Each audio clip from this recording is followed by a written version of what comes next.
అందరికీ నమస్కారం. ఆ వీడియోలో ఉన్న ఆ మహిళను నేను రైల్వే కోడూరులో గవర్నమెంట్ జాబ్ చేస్తూ ఉంటాను.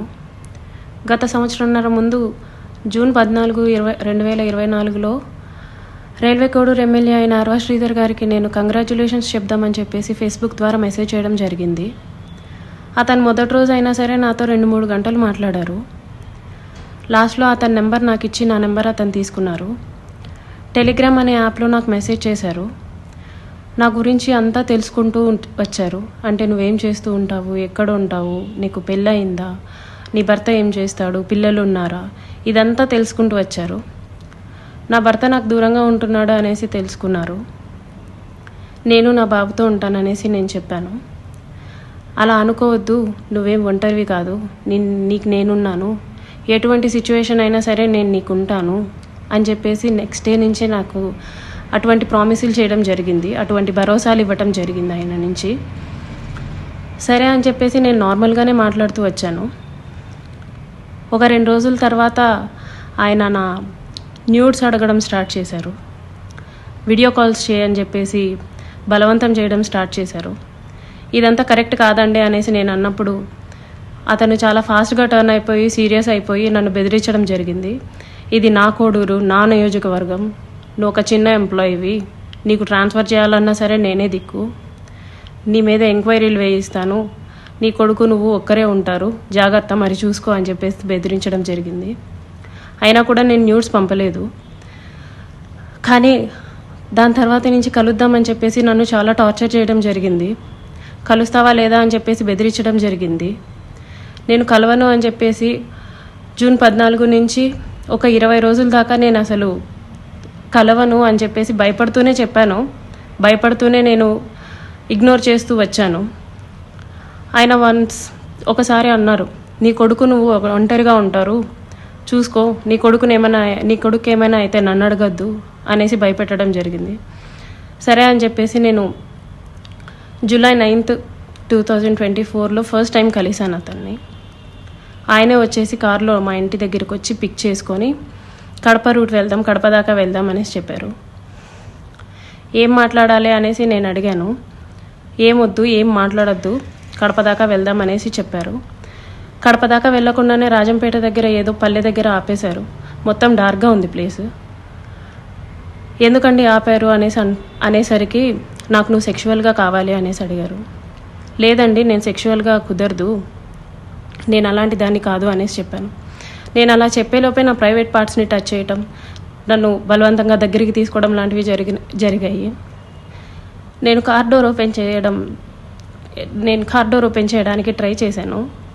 అతను నా జుట్టు పట్టుకొని వెనక్కి లాగేసి నన్ను గట్టిగా కొట్టారు. 2-3 సార్లు కొట్టారు. చాలా గట్టిగా కొట్టి కార్ సీట్ని అడ్జస్ట్ చేసేసి నా మీదకి వచ్చేసి నన్ను చాలా బలవంతంగా రేప్ చేయడం జరిగింది. నేను అరవడానికి ట్రై చేస్తుంటే నన్ను చాలా గట్టిగానే కొడుతూ వచ్చారు. అలా నా మీద ఫస్ట్ అటెంప్ట్ జరిగింది.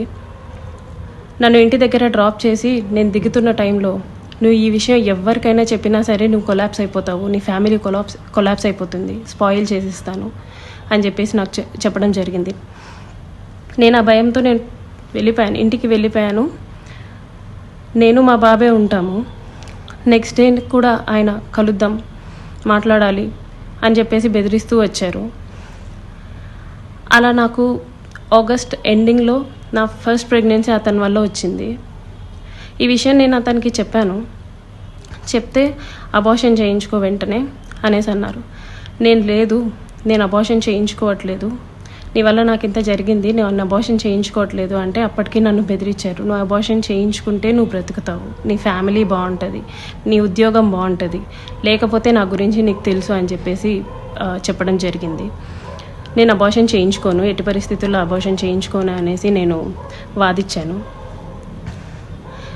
ఒక 2-3 సార్లు 2-3 రోజులు నన్ను బాగా బెదిరించి తర్వాత అష్యూరెన్స్ ఇచ్చారు. సరే, నీ భర్తకి నువ్వు విడాకులు ఇచ్చేసి నేను నిన్ను పెళ్లి చేసుకుంటాను, మీరు ఎలాగా దూరంగానే కదా ఉంటారు, నేను నిన్ను పెళ్లి చేసుకుంటాను, నీ భర్తకి నువ్వు విడాకులు ఇచ్చేసి అనేసి అన్నారు. అప్పటికి నేను ఒప్పుకోలేదు. అబార్షన్ చేయించుకో, ఇది అయితే ఫస్ట్ అబార్షన్ చేయించుకో అని చెప్పి నమ్మించడానికి నేను నిన్ను పెళ్లి చేసుకుంటాను అనేసి నాకు చెప్పారు. నేను చాలా రోజులు చేయించుకోలేదు.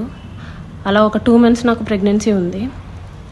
దాని తర్వాత ఇంకా ఆయన కంటిన్యూస్గా బెదిరిస్తూ ఇంటికి వచ్చి కొడుతూ చేయించుకుంటావా లేదా అని చెప్పేసి టార్చర్ చేస్తూ ఫైన్ డే నేను అబార్షన్ చేయించుకున్నాను. ఆయన మాటలు నమ్మి నన్ను పెళ్లి చేసుకుంటారని ఆయన ఇచ్చిన అష్యూరెన్స్ని నేను నమ్మి నేను అబార్షన్ చేయించుకున్నాను. ఇలా ఈ 1.5 yearలో నాకు 5 abortions అయ్యాయి ఆయన వల్ల. ఎప్పుడూ మా ఇంటికి రావటం, నాకు ఇష్టం లేదు అని చెప్పినా సరే నన్ను బలవంతంగా బయటికి తీసుకెళ్ళో లేకపోతే ఇంట్లోనో నన్ను కొట్టి మా వాళ్ళని బూతులు తిట్టి చాలా రకంగా నన్ను సెక్షువల్లీ అటెంప్ట్ చేయడం జరిగింది. నాకు తెలియని విషయం ఏంటంటే ఆయన నాకు తెలియకుండా మా వాళ్ళ నెంబర్స్, మా వాళ్ళ కాంటాక్ట్ డీటెయిల్స్, ఇంటి అడ్రస్లు ఇవన్నీ కనుక్కొని నా భర్తకి కాల్ చేసి నువ్వు ఆ పిల్లకి విడాకులు ఇవ్వాలి, విడాకులు ఖచ్చితంగా ఇవ్వాలి, లేకపోతే నిన్ను, నీ ఫ్యామిలీని, నీ కొడుకుని ఎవరిని వదలను, అందరినీ చంపేస్తాను అనేసి బెదిరించడం జరిగిందంట. ఇది నాకు తెలీదు, ఈ విషయం నాకు తెలీదు. నా భర్త నన్ను తర్వాత కాల్ చేసి అసలు ఏం జరుగుతుంది అక్కడ అనేసి అన్నారు. ఇలా జరుగుతుంది అనేసి నేను మా ఇంట్లో వాళ్ళకి చెప్పాను. ఇలా రోజు ఇంటికి వస్తున్నాడు, నన్ను కొడుతున్నాడు, నన్ను టార్చర్ చేస్తున్నాడు, ఫిజికల్లీ నన్ను చాలా వాడుకుంటున్నాడు అనేసి నేను చెప్పి ఏడ్చాను. వాళ్ళందరూ నాకు దూరం అయిపోయారు. నీ ఇష్టం వచ్చింది నువ్వు చేసుకో అనేసి నన్ను తిట్టేసి నాకు చాలా దూరం అయిపోయారు. మేము ఇంకా నీతో మాట్లాడడం అని చెప్పి నన్ను వదిలేయడం జరిగింది. ఇదంతా ఆయన ప్లాన్డ్గానే చేసినట్టున్నారు. మా వాళ్ళందరినీ నాకు దూరం చేయాలి అన్న ఒక ఉద్దేశంతో చేసినట్టున్నారు. వాళ్ళందరూ నన్ను దూరంగా వదిలేశారు. మా ఆయన మా బాబుని తీసుకెళ్ళిపోయాడు. నేను ఒక్కదాన్నే ఉంటూ వచ్చాను. గత 6 నెలలుగా నేను ఒక్కదాన్నే ఉంటూ వచ్చాను. నేను నా ఒంటరితనాన్ని, నాకు పేరెంట్స్ లేరు, అమ్మ నాన్న లేరు అడగడానికి చేయడానికి, అమ్మ నాన్న లేరు. అతను నాకు అష్యూరెన్స్ ఇస్తూనే వచ్చాడు, మ్యారేజ్ చేసుకుంటాను ఎక్సెట్రా అని చెప్పి. ఇలా వీళ్ళందరూ దూరం అయిపోయి నా గురించి ఎవ్వరూ అడగడానికి కూడా లేరు అని ఆయనకి ఒక క్లారిటీ వచ్చిన తర్వాత ఈ 1.5 year నాతో ఉండి నన్ను ఇష్టం వచ్చినట్టు సెక్షువల్లీ వాడుకొని లిటరల్లీ నన్ను కొట్టి బలవంతంగా చాలా అంటే చాలాసార్లు చేసి January 7, 2026 ఒక 20 days ముందు నేను నిన్ను పెళ్లి చేసుకోను, నువ్వేం చేసుకుంటావో చేసుకో, నీ ఇష్టం వచ్చింది చేసుకో, నీ దిక్కున్న చోటు చెప్పుకో, నీ గురించి ఎవడొస్తాడో నేను చూస్తాను, నేను మాట్లాడతాను అనేసి నాకు చెప్పడం జరిగిందండి.